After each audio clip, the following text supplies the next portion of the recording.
chẳng hạn là trong presentation của em thì em có nói về VSA as traditional as possible, thì em sẽ expand trên cái đó để cho người bình hơn. Can I speak in? Yes. Hai cậu nói to lên được không?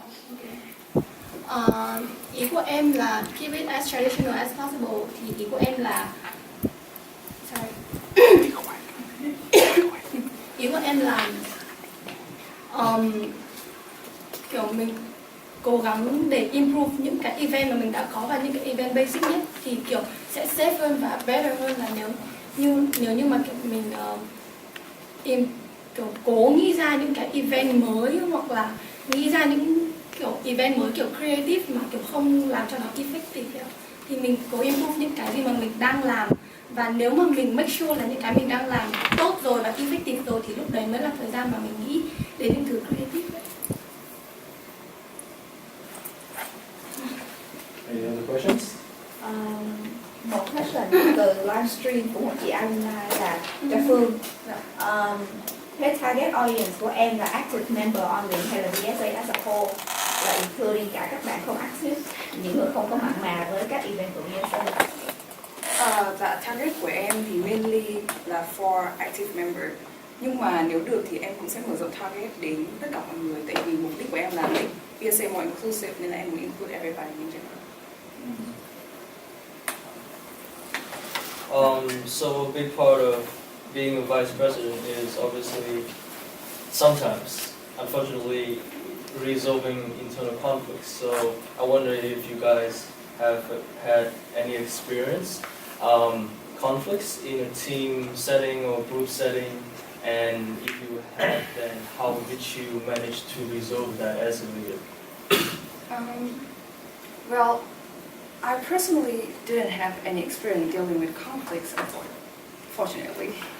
But I know what I would do if I have to deal with conflicts. So what I would do is, for example, if two persons having a conflict, I would have to sit them down together and ask them to reflect on themselves to see if the conflict is personal conflict or professional conflict. If the conflict is professional, I will have them sit down together, talk them out of it, talk to both people, respect them, and listen to both sides, and try to help them find a common ground. If the conflict is personal, and if it doesn't interfere with their job to perform the task, then they got to figure it out themselves, because that is a personal conflict. But if the conflict is personal and it does interfere with their ability to perform the task, then I need to step in, and I need to again talk to them, help them understand, and help them find a common ground. I will be the mediator for sure. And I think if after all trying, after all talking, after everything that I've tried, we can't reach a common ground, and the conflict is getting bigger and it's getting out of control, and it significantly impacts their ability to perform the job, then this is the last resort, but then I will have to ask either one of the person contribute to Bricks of VSA in a different role or different ways. Yep, so I think that.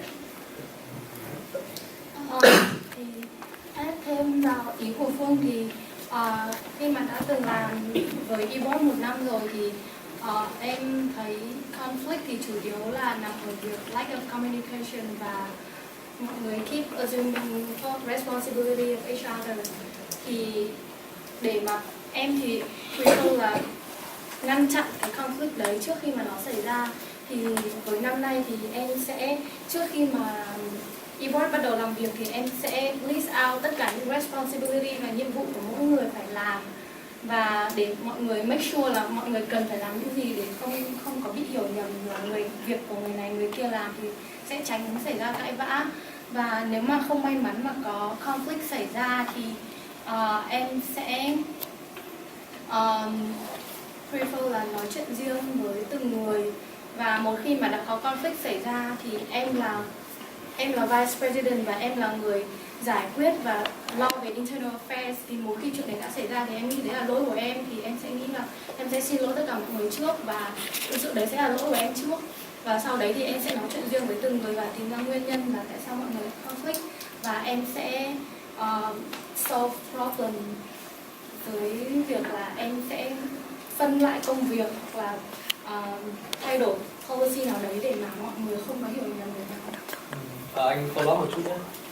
Ví dụ trong trường hợp mà cái cause của conflict nó không phải là từ communication, nó không phải là từ miscommunication, nó không phải là một cái professional conflict, mà nó là một cái gì đấy personal mà người ta không giải quyết được ấy, thì em sẽ làm gì trong trường hợp đó?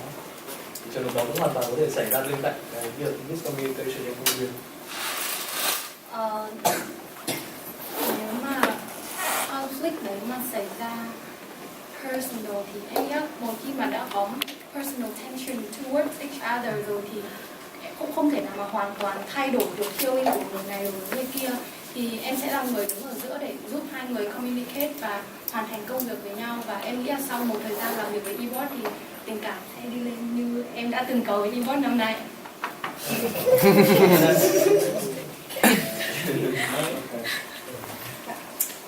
Anh có câu hỏi là bởi vì là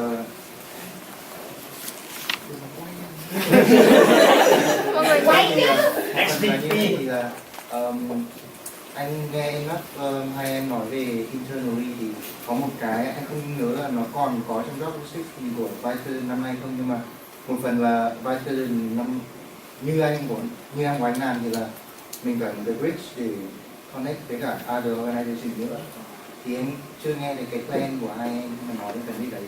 có rồi. Không phải ý là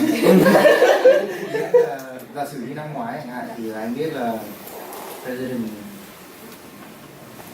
Hải Anh vấn đề ngoại giao cả các bên khác thì anh thấy Ngô là cũng có vẻ nhẹ về phần đấy hơn ấy. Thì hai em anh nghĩ là kiểu mình nên kiểu, bởi vì là như năm nay chẳng hạn thì anh thấy rất nhiều các organization khác đến với cả VSA, thì em không biết là bọn em có cái kế hoạch gì để thứ nhất là kiểu strengthen cái đấy hơn nhé, với cả cái thứ hai là kiểu connect nhiều hơn với các bên khác, bởi vì là ngoại trừ kiểu Essence này, xong rồi những cái kiểu thiên về nhiều hơn Asian like Chinese, like Korean thì mình còn có cả Ấn Độ này hay là các nước khác nữa, thì anh không biết là cái kế hoạch của bọn em như thế nào. Thì như em đã nói trong bài presentation của em ạ, thì externally em sẽ muốn là để VSA volunteer và collaborate với những organization khác. Volunteer thì em có mention là Dutch và TechServe là hai mainly là computer science organization, tại vì em có rất là strong connection với bọn họ. Thì bọn họ thì luôn cần volunteer để refurbish computer hay là giúp dạy trẻ em toán với cả science, thì đương nhiên là với connection này em sẽ để VSA volunteer chung với event đấy để mọi người cùng win-win situation. Còn em còn nói thêm là về accent là mình có thể tổ chức một cái co-op, một cái trip để visit cái company như là Pico hay là Urban Outfitter. Thì như thế thì mình vừa làm cho member biết thêm được về co-op, vừa cho họ thêm được là professional working environment như nào, và cũng strengthen cái relationship của organization của mình với cả các organization khác. Và bây giờ em sẽ add thêm một cái là để include nhiều hơn nữa cái organization mà anh bảo, thì mình có thể mời họ đến các cultural events. Ví dụ ở cultural show mình có thể reach out và bảo là đây, ra có cultural show này, hãy đến đây để join us. Thì em nghĩ là với cultural events, cultural show và những cái intention như vậy thì will make VSA more inclusive externally. Cứ làm anh hỏi cả hai. Thì năm vừa rồi thì em thấy anh Hà Anh làm rất tốt việc là communicate và reach out externally đến các tổ chức như IFI hoặc là Accent hoặc là các tổ chức khác. Thì năm nay thì em vẫn muốn keep cái relationship đó bằng việc là nhắm vào những cái event mà họ đã từng đi và để họ có thể tiếp tục follow up. Và Ngoài ra thì về personal communication thì em cũng có good relationship với cả hai tổ chức, một là Drexel Future Health Leader và cũng một tổ chức về y tế khác, và em cũng có thể kết nối hai tổ chức lại với nhau. Và ngoài ra thì em còn có một số các ý tưởng về event, như làm những cái thứ rất là traditional như kiểu làm ngày bánh trôi bánh chay. Em không nhớ là tên tiếng Việt của nó là lễ lễ hàn thực đúng không? Đó, hoặc là keep những cái event mà rất là traditional như vậy thì em nghĩ họ sẽ interest, tại vì em thấy là mọi người cũng rất interest đến các event về culture của các organization khác. Tôi có vài câu hỏi cho Phương ạ, tại vì thì đầu tiên là cậu nói về việc tổ chức rất nhiều những sự kiện khác nhau ấy. Thế nhưng mà có một vấn đề là như năm nay bọn tôi đã tổ chức VSA Week, nhưng mà vấn đề là how do you get people to show up? Tại vì là những cái volunteer các thứ, mọi người thường đi những cái sự kiện của VSA ấy là vì đồ ăn thôi. Thì ngoài những active member, nhưng mà những cái người khác mà không quá active ấy, thì cậu làm thế nào để làm những người đấy có thể show up cùng? Với cả là một câu hỏi nữa là cậu vẫn chưa có kinh nghiệm, thì mà chức sắp tới cậu làm sẽ là một chức rất to, thì cậu sẽ làm gì để fill the gap? Thì để trả lời câu hỏi trước của cậu là làm thế nào để làm mọi người tham gia cái event này, thì tôi nghĩ rằng là nếu mà thực sự bản chất cái event nó là một cái event interesting và mọi người có thể học hỏi được nhiều từ cái event này, mọi người thấy thực sự là đáng tham gia thì mọi người sẽ tham gia thôi. Với cả tôi thấy là một phần mọi người không biết về event là tại vì khâu marketing của mình chưa đủ effective và chưa đủ reach out với nhiều người. Nên là nếu mà là vice president thì tớ sẽ work on cái khâu marketing đấy để cho make sure rằng là qua newsletter hay là qua một cái system nào đấy, thì đó, qua nhiều phương thức marketing như thế thì mình có thể reach out đến nhiều người hơn. Experience. Yeah, rồi. Experience thì mặc dù tớ chưa có experience in Eboard, nhưng mà tớ có leadership experience như kiểu outside of VSA và outside of Eboard. Thì gần đây nhất thì tớ là một project manager cho một cái app developing project. Thì tớ nghĩ là cái vị trí đấy cũng nhiều trọng trách phải lo, là đây là tớ sẽ lôi cái example này ra. Thì ở vị trí đấy thì tớ cũng phải chia từng task nhỏ ra, phân công từng task cho nhiều người và cũng phải keep track xem là mọi người làm việc như thế nào. Thì tôi nghĩ là với kinh nghiệm thế, với những tổ chức sẵn có xong rồi tớ còn có rất nhiều người ở đây, tớ để hỏi, tớ có thể hỏi cậu, hỏi Eboard năm nay, hỏi nhiều người khác. Thì với là tớ còn có cả board cùng với tớ nữa ấy. Thế là tớ nghĩ rằng là kiểu mọi thứ sẽ làm được thôi, và bản thân tớ là một người willing to learn, và tớ là learn quickly và adaptive. Là inexperienced, I can handle that. I think that question can also apply to kind of câu hỏi đầu tiên, like the first one about how to involve and get more members to events, like what do you think can be done? Thì giống như nói thì em thấy đa số tất cả các event mọi người đều đến vì food, cho nên từ nãy giờ trong đầu em đã suy nghĩ rất nhiều event liên quan đến food và em đã nói chưa kể rồi ví dụ đấy ra rồi. Thì những cái event đấy thì cũng có thể attract people, và ngoài ra em thấy Phương nói cũng có lý ở việc là mình content của event nếu mà hợp lý và attractive thì mọi người cũng sẽ đến. Thì mình quan sát thì thấy sự khác biệt giữa vision của hai người á, là một người muốn làm cho VSA more traditional, đúng không? Tức là làm tốt những event sẵn có của Khanh. Còn Phương thì muốn làm những event mới, reach out nhiều hơn. Thì hai vision khá là khác nhau. Thì bây giờ tưởng tượng là trong board cũng có những người như thế. Ví dụ như là president của các bạn phải có một cái vision trái ngược với bạn và những người khác không đồng ý, thì các VP sẽ làm thế nào?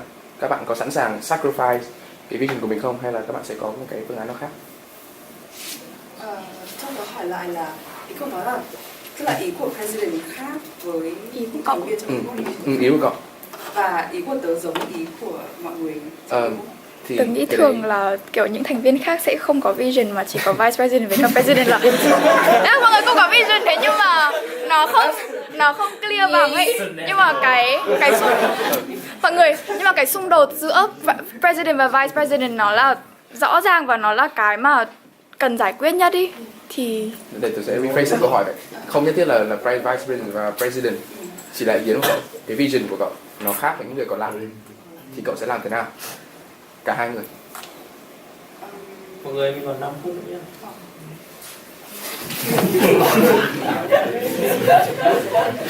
Khi mà ý kiến của tớ khác với tất cả những người còn lại á, thì there is something wrong. There might be something that I'm not seeing. Và tớ nghĩ là like again, communication is a key. Phải communicate, mọi người sẽ giúp tớ understand, giúp tớ hiểu ra rằng là tớ chưa hiểu ở đâu, tớ cần hiểu thêm ở đâu và cái vision của tớ thiếu cái gì. Thì tớ nghĩ là nếu mà khi mọi người đã nói như vậy rồi ấy, nếu mà tớ bị thuyết phục thì tớ sẽ hoàn toàn willing to sacrifice because kiểu common good, we need to think what is the best for the organization. Còn nếu mà mọi người đã nói chuyện hiểu qua tất cả communication, nói chuyện gặp nhau nhà nói nghe thứ rồi mà tớ thấy vision của tớ vẫn khác và tớ thấy vision của tớ đúng hơn thì tớ sẽ try my best to convince people. Tớ sẽ cố gắng to win people's heart. Còn nếu mà win không được thì mình chịu thôi, tớ cũng okay, fine, tại vì once again kiểu VSA is better. Khanh. Thế còn về ý kiến của tớ thì tớ thấy là Nói to lên, Khanh nói to lên. tớ thấy là nếu như mà giữa hai người mà có hai cái vision khác nhau mà bọn tớ lại đang lead cả một VSA thì tớ nghĩ là tớ nên bring cái vấn đề này cho toàn bộ Eboard member để mọi người có thể nhìn được hai cái vision khác nhau đấy và mọi người sẽ cùng discuss và pick những cái ý nào mà hợp lý nhất trong vision của hai người và improve cái vision của cả hai người chứ không chỉ đi theo một đường lối nào đấy. Và tôi nghĩ là một khi mà số đông đã lên tiếng nói thì mọi người Ok. Người hai bạn. Ok. Từ từ. Một cái mà cô trả lời hay. Thì vậy còn ai hỏi mình? Bây giờ chơi hả Phi? Mình nói về vấn đề giữa president và vice president thì nếu mà trong những trường hợp thì theo lúc mà anh làm Eboard thì theo anh nghĩ là vice president là represent hay thứ represent. Một là những ý của president và thứ hai là present những cái ý của Eboard tới president. Thì trong những trường hợp mà xung đột với cái ý tưởng giữa Eboard và president thì em sẽ thì một hai em sẽ đứng và thường nên tendency là sẽ đứng qua hướng nào giải quyết. So if there's a conflict between president and the Eboard, and as a mediator, what do you do? Like which sides you choose, or what do you do? Thực ra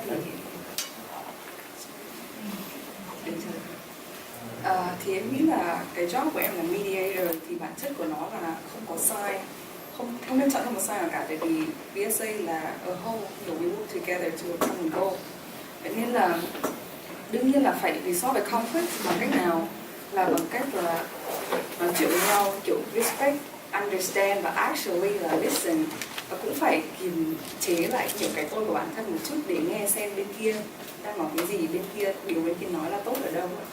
Thì as a mediator, I will help them talk, I will help them communicate, and I will help them find a common ground.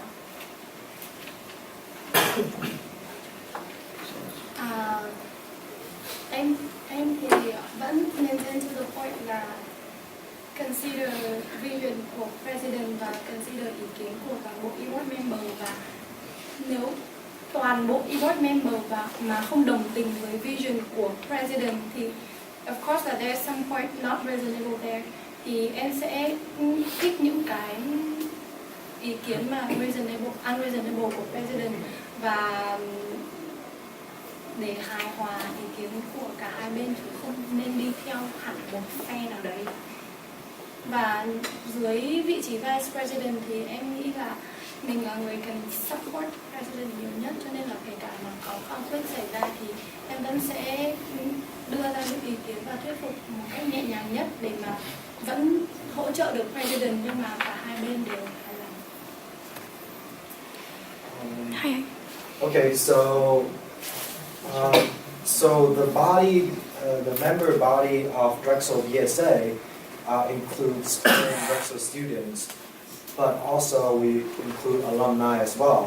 However, within the recent year, I have not found, even in this year, I have not found many activities or events that gear like toward alumni to include them, get them to come back and hang out with us.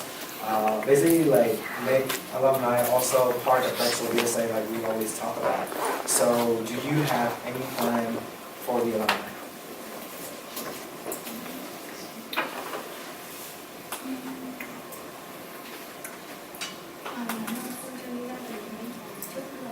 Thì như năm nay em thấy Nói to lên. như năm nay em thấy thì có một điểm rất là effective trong culture show là mình create nhiều những cái character khác nhau và nhiều những cái vai khác nhau, thì mỗi vai một tính cách thì mọi người có thể tham gia được nhiều hơn. Chị Thảo Tương cũng tham gia rồi, thì em nghĩ là provide a variety of responsibility and activities so that mỗi người có một tính cách và mỗi người có một đặc điểm thì có thể nghĩ mình fit in that environment. Em nghĩ rằng là năm nay chúng mình làm tốt cái sự kiện là co-op event. Tại vì co-op event mình đã mời được khá là nhiều anh chị alumni về talk và nhiều share experience với cả các kiểu current member. Thì em nghĩ rằng là mình có thể tiếp tục giữ cái tradition làm co-op event. Mình cũng có thể, như Khang đã nói là mình có thể create kiểu để cho hình ảnh của alumni more visible inside ở trong VSA. Với cả mình luôn luôn có thể mời các anh chị alumni về dự tham gia các event của mình, như là culture show hay là các culture event hay là Tết. Em nghĩ rằng là có rất nhiều cách để. Và có một đặc điểm nữa mà em thấy Eboard năm vừa rồi đó là không pay attention to Khánh ơi nói to lên. tức là mình không có cần giao ý kiến của các anh chị nhiều ạ. Thì năm nay mình có thể make good connection with các alumni, vừa để hỏi vừa để feedback về những cái event mình đã làm và vừa hỏi về idea xem là bản thân những alumni đó muốn gì và mình sẽ làm theo những gì họ suggest. Còn chị Trinh. Chị thì chị làm về tiếng Anh rồi thì chị chỉ biết tiếng Anh như thế nào, còn với Phương thì thật sự ra nếu mà không nhờ câu chuyện show năm nay thì chị cũng không biết là Phương là người như thế nào. Và có nhiều người khác cũng chưa được gặp em, chưa được biết em, thì chị làm về với em thì chị biết em là một người rất là ít nói, mà VP phải là một người rất là active và kiểu phải actually like talk to everyone để mọi người biết em là ai. Thì em sẽ làm như thế nào để overcome là cái việc là em khá là tính tín. Thì em nghĩ rằng là ai cũng có weakness của mình thôi. Em biết là giờ em cũng aware được là mình ít nói, nhưng mà đấy chỉ là personal life thôi. Em phải separate personal self và professional self. Khi mà em làm một việc gì professionally và em committed to một việc gì đó thì I work hard for what I want.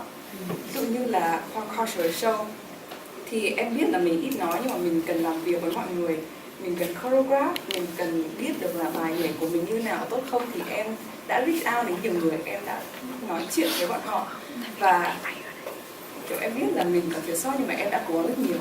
Là em nói chuyện với tất cả mọi người trong căn phòng này chẳng hạn, đấy là một kiểu Và Phương cũng không ít nói đến mức đấy, tại vì mọi người lúc đầu thì không nói chuyện với Phương, nhưng một khi đã nói chuyện thì Phương nói rất nhiều. Anh Nhật Anh. Since you guys have been working together with the Eboard for a really long time, and in my experience, I feel like since you guys also have mentioned that we volunteer our time, it's very hard to keep up that interest for such a long time. So do you guys have any plan to motivate your team and just make sure that everybody is interested and work together for that long amount of time? Well, I personally think that you raised up a really good point. And personally, I feel it's really hard to keep interest in a thing for such a long time. But we can do the things together that will help us strengthen, will create a unity. Like we can go out together. We can go out together. We can have dinner together, cook together, we will play bowling together. So personally, there is a lot of way to strengthen our personal bond with each other. And professionally, like it's our job, it's a thing we need to do. So we need to find a creative way to do the things over and over again, so that we will not get bored after a long time that we do the problem. Về ý kiến của em thì như trong bài speech thì em cũng đã mention về việc là trong mỗi buổi họp thì mình có thể provide food or whatever any entertainment that can connect members together, và điều đặc biệt để làm cho các member lose interest là họ không có được understand và cảm giác là sau mỗi event họ làm thì tốn quá là nhiều thời gian và công sức. Thì em sẽ nói chuyện và connect people lại với nhau personally, và em nghĩ là những cái việc và những cái hoạt động mà để connect mọi người với nhau thì nên bắt đầu ngay từ lúc mà Eboard mới làm việc, để sau khi mà các event xảy ra thì những conflict hoặc là có bất kể một cái vấn đề gì ra thì hẳn là sẽ khó hơn là mình bắt đầu ngay từ đầu.